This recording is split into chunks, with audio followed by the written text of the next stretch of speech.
Hey, beautiful people. Thank you for taking the time to watch this video. I hope you're feeling good. I hope you're feeling great. But if not, it's okay. This too shall pass, and I'm sending extra, extra love and light your way. So, I just wanted to do a quick video because I got a spiritual download that I wanted to share. Um, that I feel guided to share. And the message that I received is to learn or practice seeing things from your spiritual eyes instead of your emotional eyes, or your human eyes. But I'm just going to say emotional eyes, right? Um, when we see things through our spiritual eyes, it makes things easier to deal with, right? When we see things from our emotional eyes, we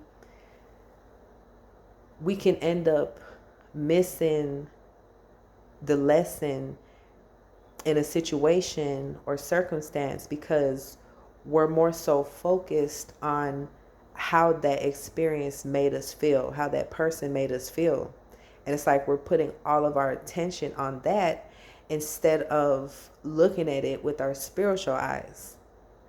So, if you go through a certain experience, if you look at it through your emotional eyes, you could, start feeling sorry for yourself. You can kind of hop into that victim mode. You feel like the world is against you. You know what I'm saying? But then if you look at that same situation, that same person, that same circumstance with your spiritual eyes, you'll be able to look at it differently. Because, you'll be like, even though I went through this, this is what I learned.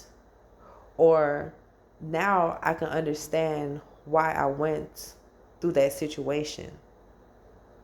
Now I understand why this situation didn't work out. You know what I'm saying? Instead of asking, why didn't this work out? Why didn't this work out?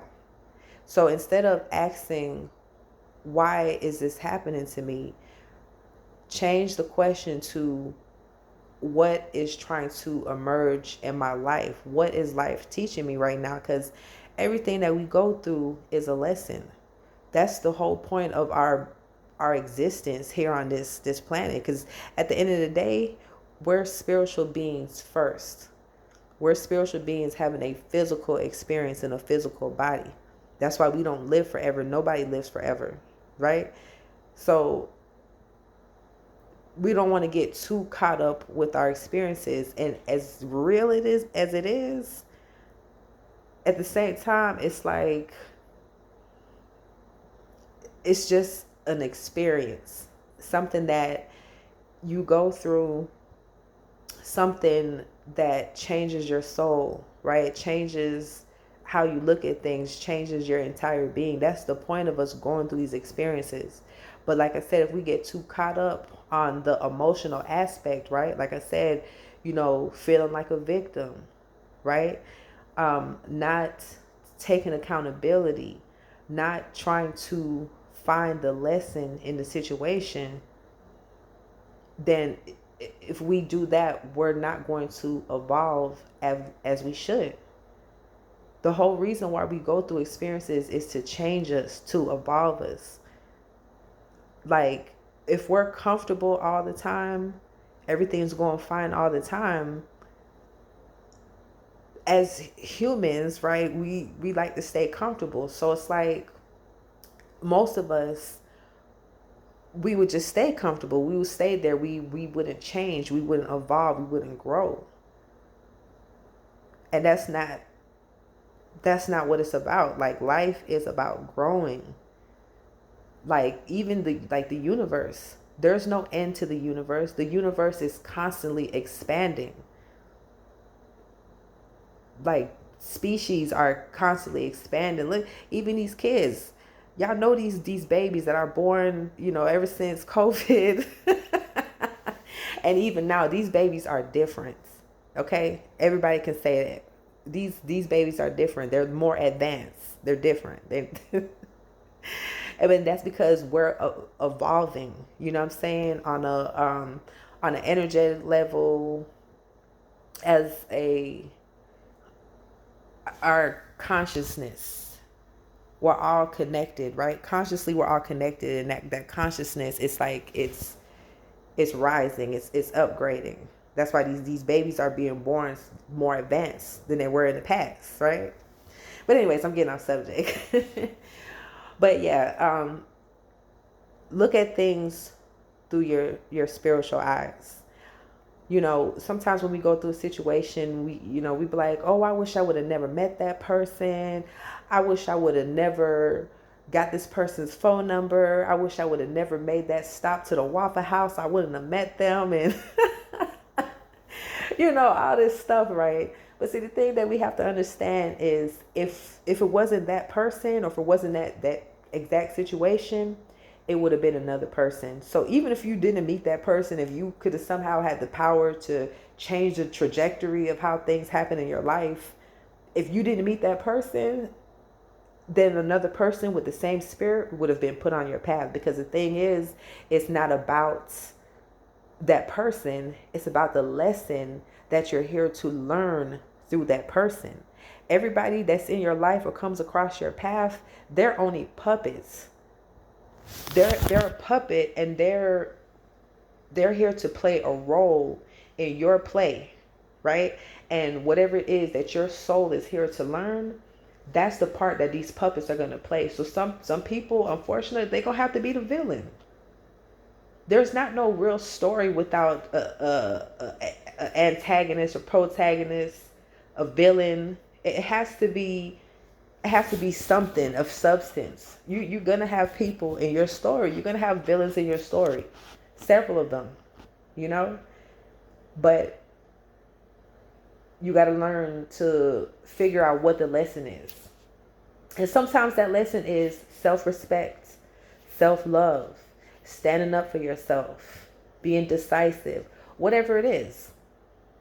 Once you find the lesson in it, now you can let go of any anger or resentment or bitterness that you feel towards a particular person, because now you see it differently. You see that this person was just being used as a puppet in order to teach you a lesson. If things didn't get so bad in certain situations or with certain people, you would never have walked away.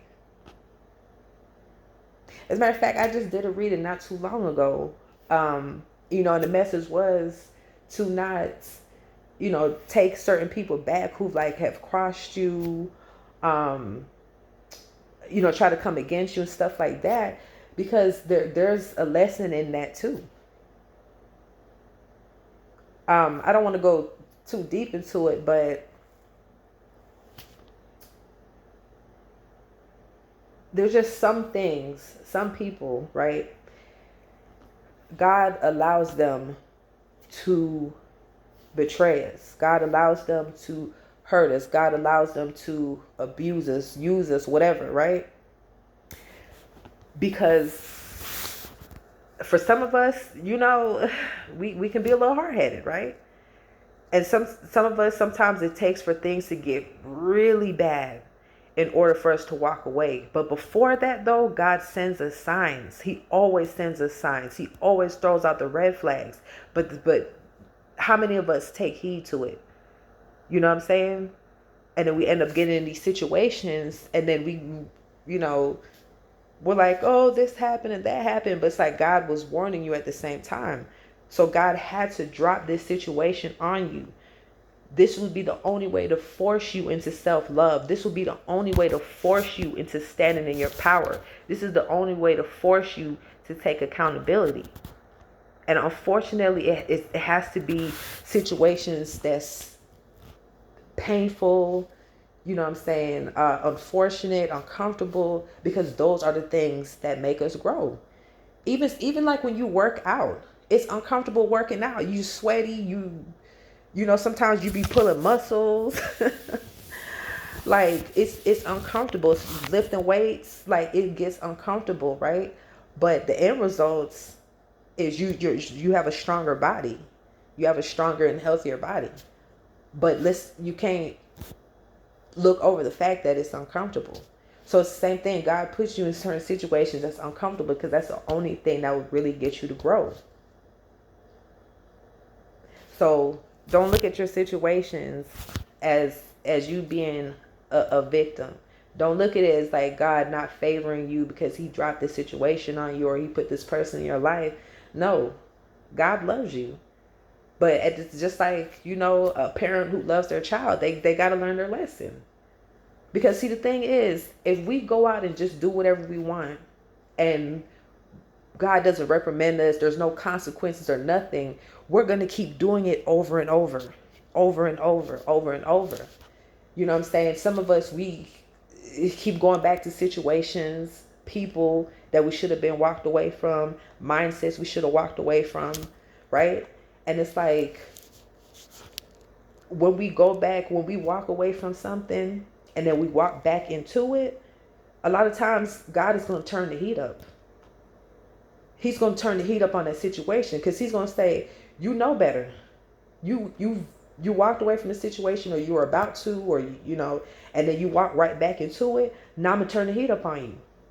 I'm going to make you even more uncomfortable now so that you can walk away from good, because obviously the first time it wasn't enough for you because you went back. So now I have to break you. And he's only breaking you to rebuild you.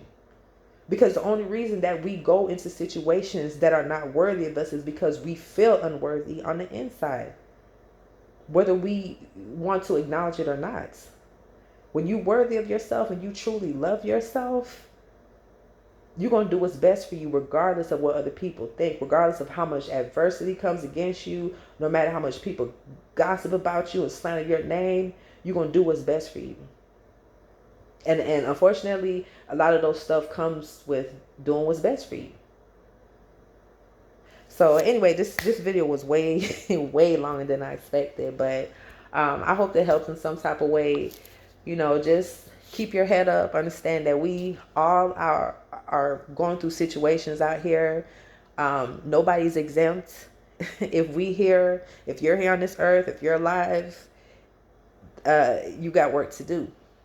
You got to work on yourself. That's what this is. This is a learning planet. We're here to learn. So when you learn, what happens? You make mistakes. That's part of life. It's not really mistakes. It's not really mistakes. It's more so lessons. Like, if you want to call them mistakes, that's fine. But you have to make a mistake in order to be corrected in the first place. You know what I'm saying? So anyways, y'all stay blessed up, stay prayed up. And I will catch you on another video. Peace, love, and light.